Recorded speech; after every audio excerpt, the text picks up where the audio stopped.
One of the things that really baffles us is how we can understand why the Prime Minister is doing this. We can't understand why the Cabinet is doing this. We can't understand why the Attorney General is approving such a legislation. We cannot understand why the other MPs have supported this bill. Of course, they will say the whip, all right? But the least we asked them to do was to delay the bill until we have further discussions. That's all we asked in Parliament that day. They were not prepared to do that. And take it from us, many lawyers have looked at this, and even ordinary persons can read the bill and can see that the intention is to concentrate power in one man, and that is something that is wholly unacceptable. And I will also add this, and I will stop. No other country that we have looked at, real democracies, have a legislation like this. Even the UK, they referred to the UK, and I think US and Australia and so on, they don't have such a wide-reaching legislation. Those are countries that suffer security threats more than Malaysia does, and yet they don't give this sort of power to one person, because the danger is well known. So we would invite all MPs, and I'm very pleased to see Sureen here, an MP in support, and certainly the opposition MPs did their best on that day, but we would urge all MPs in the interests of the country to please look at this legislation again and see it for what it is. This is not about security, it is about power. And we have to be clear. All right. Pressure from the public has worked in the past.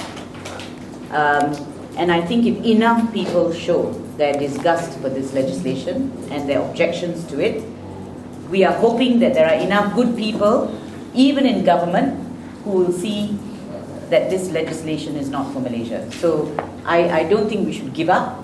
I think we must lobby, we must give our reasons. And I can tell you, there are legal and constitutional reasons why this bill should not see the light of day. This act should not see the light of day. So I think, I know it's not easy, because you can see that what the government did, as I understand it, correct me if I'm wrong, Sureen, they actually brought this legislation up the list, am I right? To be pushed through on the last day of Parliament. So it was further down on the list, it was brought up and pushed through, and they were not prepared to listen to reason.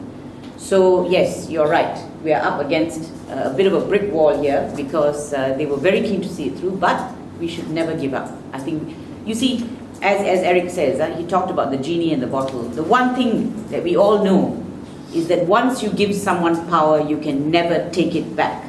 So the trick is, do not give this one person that power, and that's what we have to stop. It's not our campaign. We want this to be the people's campaign. We want the people to own it. So we are going to encourage everybody to get onto the Facebook, use the whatever we have there, make t-shirts, make buttons, do whatever you wish to get the message across. We don't have much time. We have a very small window here. So we're encouraging everybody, take ownership of this campaign. It's yours. And please spread the word, and we hope that it'll go, it will go through the country. We're making it as easy as possible.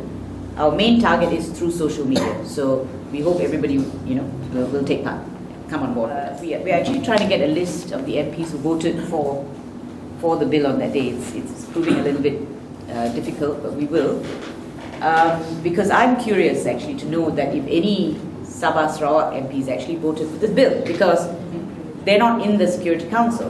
Of course, a minister is there, a Sabah minister is there by virtue of his position as a minister, but he may not hold that position.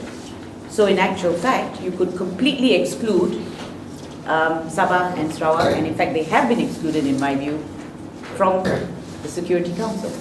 So I would be very curious to know whether Sabah and Sarawak MPs actually voted for this bill.